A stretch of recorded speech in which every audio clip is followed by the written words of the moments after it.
আমাদের নিয়ে লিসপাড়া হল্টের underpass.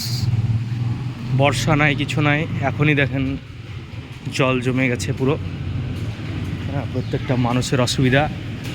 Light দেওয়া নাই, কিছু দেওয়া নাই, রাতারাতি কেটে রাস্তা বের করে নিয়েছে। প্রত্যেকটা মানুষের এখন অসুবিধা। এখন বৃষ্টি নাই, অথচ এখনই জল জমে গেছে। তাহলে বর্ষার সময় কি অসুবিধা হবে আপনারা একটু কল্পনা করুন।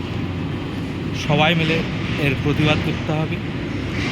হ্যাঁ, এবং সাধারণ মানুষের পক্ষে এর প্রতিবাদ করা সম্ভব নয়। এটা একমাত্র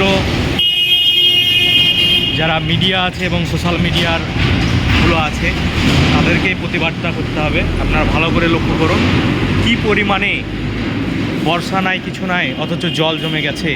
আপনারা কল্পনা করতে পারছেন? তাহলে বর্ষার সময় কি হাল হবে আপনারা নিজেই কল্পনা করুন।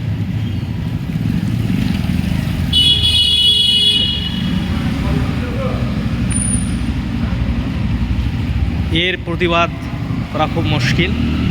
একমাত্র মিডিয়া এবং সোশ্যাল মিডিয়ার দৌলতেই প্রতিবাদ করতে হবে। রেল কোম্পানি কত অত্যাচার মানুষের ওপর, জোরপূর্বক রাস্তা করেছে, এইভাবে আন্ডারপাস করেছে, কোনো রকম লাইট সিস্টেম করেনি, রাত্রেবেলায় সন্ধ্যাবেলাতেই অন্ধকার। হ্যাঁ, এবং প্রচুর উঁচু করেছে, যার দরুন যেসব ছোটো ছোটো ব্যাটারি চালিত ই রিক্সো বা টোটো গাড়িগুলো চলতে পারছেন না। সাধারণ মানুষের প্রচুর পরিমাণে হয়রানি। হ্যাঁ, এগুলো দেখুন কি অসুবিধা প্রত্যেকটা মানুষের। সামান্য রকম উপকারী করতে গিয়ে প্রত্যেকটা মানুষের অসুবিধায় পরিণত হয়েছে। বরঞ্চ যে রেলগেটটা পুরনো ছিল সেটাই ভালো ছিল।